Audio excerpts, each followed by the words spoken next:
Lo mencionábamos ya, alardeando de esta política de seguridad, Nayib Bukele juró durante este fin de semana en su segundo mandato. Recordemos que es una política que que ha ganado finalmente gran popularidad en su país y tanto él le permitió ahí llegar con un récord a las elecciones del pasado febrero en donde resulta electo.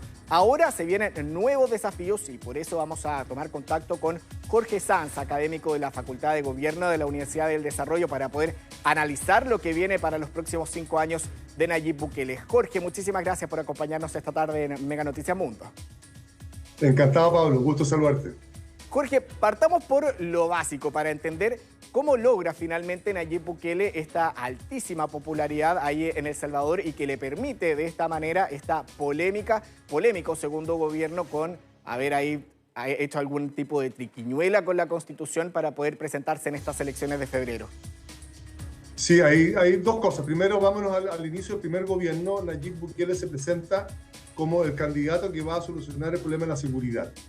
Y con ese discurso, que era en ese tiempo muy populista, muy rupturista, muy asociado a lo que estaba pasando en América Latina y en Estados Unidos, gana con un 50 y algo %. Hoy día gana la elección después de haber cumplido su programa de gobierno, después de haber hecho todo lo que nosotros hemos visto con las maras fundamentalmente. Gana su segundo gobierno con un 80 y algo más de votos. Eso nos dice varias cosas. La primera es que efectivamente David Bukele logró conectar con las necesidades de El Salvador, de las personas de El Salvador. ¿Cuáles eran esas necesidades? Cuando él asume, más del 60% del territorio de El Salvador estaba en poder de las pandillas. Por lo tanto, las personas no tenían la libertad de salir de sus casas a determinada hora porque el gran porcentaje del territorio estaba fuera del alcance del Estado. Entonces, era un problema muy grave. Al terminar, independiente de las medidas, independiente de que si él nos gusta o no nos gusta, independiente de las medidas que haya tomado, más allá de esa, puede ser motivo de discusión también, lo que hace Nayib Bukele es hacer propia las necesidades de las personas, las necesidades del pueblo. Y la necesidad del pueblo era la seguridad y enfrenta la seguridad con todas las fuerzas del Estado. Él decreta que las maras eran una amenaza al Estado y siendo una amenaza al Estado le permite utilizar a las Fuerzas Armadas para actuar contra esta amenaza. Eso es lo que sucede. Y además instala un estado de excepción constitucional que permitía a las Fuerzas Armadas mantener el control del territorio, ¿no es cierto?, mientras iban capturando a estos líderes de las maras y a los soldados de las maras, ¿cierto?, para, comillas, limpiar el territorio de El Salvador. En ese periodo llega a esta nueva posibilidad de elección donde, por las mayorías alcanzadas en la Asamblea, es posible modificar la Constitución, ¿no es cierto?, y presentarse a esta segunda elección. Entonces, eso es lo que tenemos hoy día. Ganó con más de un 80% y la oposición bastante disminuida, no tiene mucha representación parlamentaria y no tiene mucho que hacer en el Estado porque su número de congresistas y su influencia en la población, en el pueblo, es bastante poca. Claro. Y en ese sentido, Jorge, ya muchas gracias por ese resumen de cómo llegamos a esto con Nayib Bukele. ¿Cuáles son los desafíos que tiene que enfrentar hoy día el mandatario salvadoreño, teniendo en cuenta de que ellos ya advirtieron que para terminar con el estado de excepción tienen que detener a todas las maras? Ellos calculan que son cerca de 120.000, van 80.000 detenciones, por lo tanto el estado de excepción podría dar para largo todavía cuando quedan 40.000 ahí en las calles salvadoreñas, y teniendo en cuenta también lo que él mismo dijo, el problema económico que está enfrentando, pero no por el tema del crecimiento propiamente tal, sino lo que perciben los salvadoreños es muy complicado porque el desempleo ha aumentado y también la pobreza. Sí, lo que está enfrentando Bukele ahora es que tiene un tercio de la población de El Salvador bajo la línea de la pobreza. Probablemente haya otro tercio que se mueve, ¿no es cierto?, en esos bordes, y eso es demasiada gente. O sea, tener el 50% alrededor de los bordes de la pobreza es demasiado duro para cualquier Estado.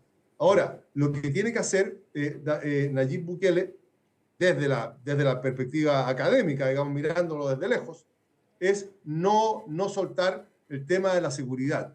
las maras y todos estos movimientos tienen la facilidad de rearticularse muy rápido, de multiplicarse muy rápido. Por lo tanto, si él libera este estado de excepción, ¿no es cierto? Y suaviza o aliviana el tratamiento que le ha dado al problema de la seguridad durante todo su mandato, lo más probable es que las maras recuperen algún nivel de vigencia. Y en términos económicos, la economía de El Salvador no ha crecido. La economía de El Salvador lleva todo el periodo Bukele y probablemente los 5 años anteriores sin crecer. Está dependiendo de las remesas. Por lo tanto, lo que debe hacer son reformas estructurales. ¿Cuáles? No lo sé. Lo tiene que manejar él desde la perspectiva de El Salvador, ¿no es cierto? Pero tiene que hacer reformas estructurales. Si llevamos 10 años sin crecer, algo hay que hacer, porque si no va a seguir repitiendo el resultado. Salvador está tremendamente endeudado precisamente porque no crece, por tanto también tiene que hacerle algún guiño a las empresas, a las organizaciones como el Banco Mundial, como el Fondo Monetario Internacional, para que le ayuden a esto, y a achicar la brecha social se ha ido ampliando mucho, precisamente por las fallas y por la detención de la economía. Entonces, hoy día, que ya aparentemente el problema de la seguridad lo tiene en su mano, tal como él dijo, tiene que cambiar, lo dijo en su discurso, tiene que cambiar esa mentalidad del fracaso, que es como abandonarse a todo lo que nos está pasando porque no tenemos ninguna posibilidad de hacerlo bien, y aparentemente lo que está ofreciendo es una dureza en el inicio del camino para ir avanzando en una liberación de los problemas hacia el final de este segundo mandato. Claro, situación dentro de todo complicada, si uno no lo piensa desde la perspectiva de que la popularidad la tiene gracias al plan de seguridad que implementó, pero en algún momento esa popularidad va a ir descendiendo porque lo van a ver como una vida cotidiana, el poder nuevamente salir a las calles con tranquilidad, pero viendo que el problema económico sigue persistiendo ahí en El Salvador. ¿Cuánto le queda a Nayib Bukele de poder aguantar con esta popularidad tan alta y cuánto le podría golpear el hecho de los problemas económicos en el país? Cuando la economía empieza a golpear en el bolsillo de las personas, las percepciones respecto a quién es bueno y quién es malo se empiezan a mover. Entonces, si bien es cierto, tiene un 80% de popularidad, algo más del 80% de popularidad hoy día, si la economía no empieza a recuperarse a la velocidad que él estima y que los salvadoreños empiecen a sentir esa recuperación en su bolsillo, probablemente la popularidad va a empezar a bajar. Sin embargo, tiene un elemento central. Tiene una mayoría absoluta, bastante holgadamente en la Asamblea. Por lo tanto, ahí tiene un elemento, un colchón, donde poder manejar esa baja en la popularidad. Tiene hoy día las herramientas, tiene hoy día los elementos que le permiten manejar la democracia en los términos que El Salvador le eligió, con toda seguridad va a tener una baja, pero si el pueblo salvadoreño entiende que efectivamente su primera promesa fue la seguridad y lo logró, es probable, dependiendo del relato, dependiendo de cómo se dé el manejo de la economía, es probable que asuman que efectivamente van a tener un golpe económico, pero que en algún instante van a empezar a recuperar esa economía y esa capacidad, ¿no es cierto?, económica en las personas más necesitadas.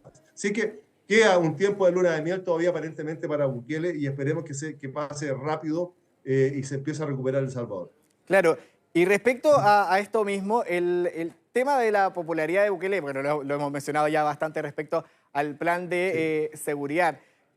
¿Cuánto le queda también para poder aguantar con el estado de excepción? Porque finalmente esto es una terapia de shock para poder realizar este plan de seguridad, pero para poder mantenerla en el tiempo, sabemos que se dificulta también poder aguantar con un estado de excepción y además hay un costo monetario que no puede seguir pagando finalmente Nayib Bukele por el tema de mantener a los militares ahí en las calles y con todas las políticas que ha implementado.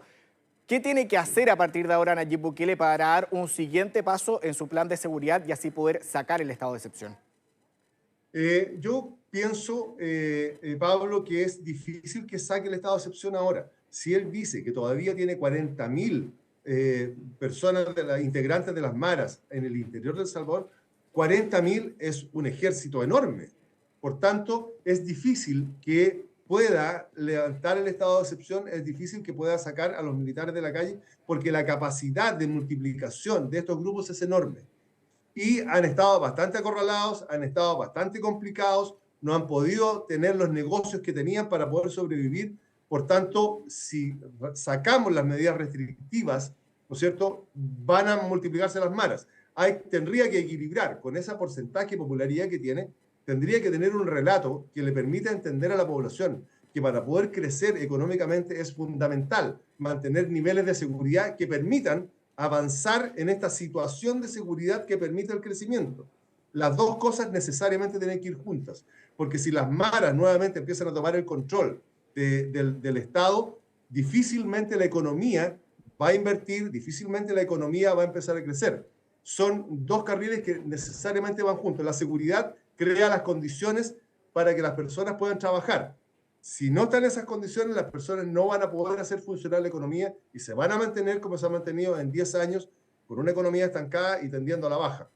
¿Y qué tanta importancia le tiene que dar Nayib Bukele al tema internacional si es que pensamos de que se presume que varios de los integrantes de estas maras arrancaron hacia otros países? De hecho, Guatemala tiene a miembros de la Mara Barrio 18, también de la Mara Salvatrucha en su territorio. ¿Qué tan importante también tiene que ser ese ámbito para el tema de la seguridad de El Salvador?